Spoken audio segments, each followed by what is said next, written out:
Hey everybody, welcome to another episode here on Bully Whispers, and we are here today to examine a question that has long intrigued many Breaking Bad fans: who drew the Heisenberg sketch? Now, just to further clarify, when saying we will look into who drew the sketch, it doesn't mean who literally drew the sketch, although that will be touched on briefly. Rather, we will focus on something much more important than the identity of the artist, the identity of the person who gave the description, and since the sketch first appears at the beginning of Season 3, we know it was given before then, which limits our potential culprit significantly. It would have to be someone who knew him only as Heisenberg, otherwise his real name would have been attached to the sketch immediately, and it would have to be someone who had seen him in his Heisenberg outfit, which is why Jesse Pinkman and Hector Salamanca are out as suspects.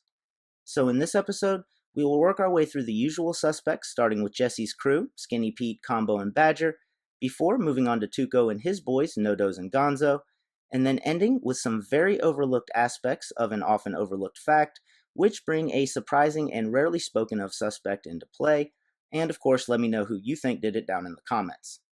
Now, before rushing right out of the gate and digging into Jesse's crew, we should take a second to address the often overlooked fact.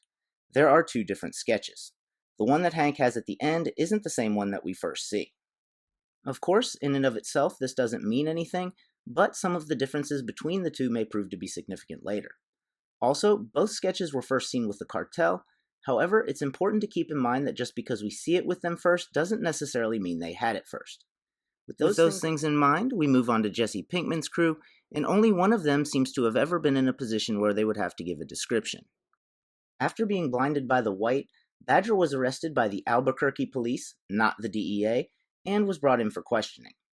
From what we see, he says nothing before Saul Goodman sends Detective Doogie Howser off to get a juice box, but eventually decides to talk after Saul made arrangements for Jimmy In and Out to take the arrest. If the description came from Badger, then this is when it happened, and right off the bat we notice a problem. No hair. Dude's balder than you. Which Badger wouldn't know because he has only ever seen him in a hat. Now, this is probably because he's been coached to describe Jimmy In and Out, but why was there a mustache on the sketch? Jimmy In and Out doesn't have a mustache. Heisenberg does. Also, why was there a hat in the sketch when Badger described him as bald? And lastly, why was no one in there sketching his description to begin with? Maybe they didn't make a sketch because they figured they were going to get him in the sting soon anyway. Maybe they didn't make one because that's just not something they normally do. Or maybe they did make one later on that we didn't get to see. We don't know. But what we do know is at the end of Season 2, the DEA still has no sketch up, even though they are talking about Heisenberg. Of course, this isn't surprising since Hank knew right away that they got the wrong guy, so it's unlikely that he would put any stock into that description. But what about the Albuquerque Police Department? Just like the DEA, maybe they didn't make a sketch because they thought they would get him soon anyway, or maybe they already had one, and if they did, it would have come from the cartel side, which brings us to Tuco and his crew. When looking at Tuco and his crew, it's important to note that all three of them, as well as all the random gangsters around the building, saw Heisenberg for the first time without his hat or sunglasses on. Now, in the cases of Tuco and No-Doz, they both got very good looks at him, with No-Doz staring him in the face inside the cage and Tuco handling negotiations, but Gonzo is a different story. In the cage, his view would have been blocked by No-Doz. During negotiations, he was standing behind Heisenberg, and after the explosion, who knew what he could see, so it's quite possible that he didn't get a good look at Heisenberg's face, but he would know that he was bald. Gonzo's first good look at Heisenberg would have been during the first buy, where neither the hat nor the sunglasses ever came off, and he died about a week later, shortly after the second buy, where the sunglasses did come off. Now, obviously his reasoning behind coming to this conclusion was way off, but what if Tuco was accidentally right? Gonzo is currently operating as a police informant, as far as you know. If that were the case, then we know he wasn't a DEA informant due to Hank's reaction at the scene of the body. Hey, get a photo of me with this guy, right? Oh, Stumpy here. Make sure you get the stump in there. But what about the Albuquerque PD? If Gonzo was an informant for them, then he would have had about a 1-week time frame to get that specific description to them, which would have been close enough to the description Badger gave that they may not have felt a need to update the sketch. Also, given the extent of the cartel's connections and the rivalry between the DEA and police regarding making big cases, it is quite believable that the cartel got this sketch quickly while the DEA didn't have it till much later. So, if law enforcement got the description first and it came from one of Tuco's guys, it would have had to be Gonzo. On the other hand, if the cartel had the sketch first, then there are two possibilities.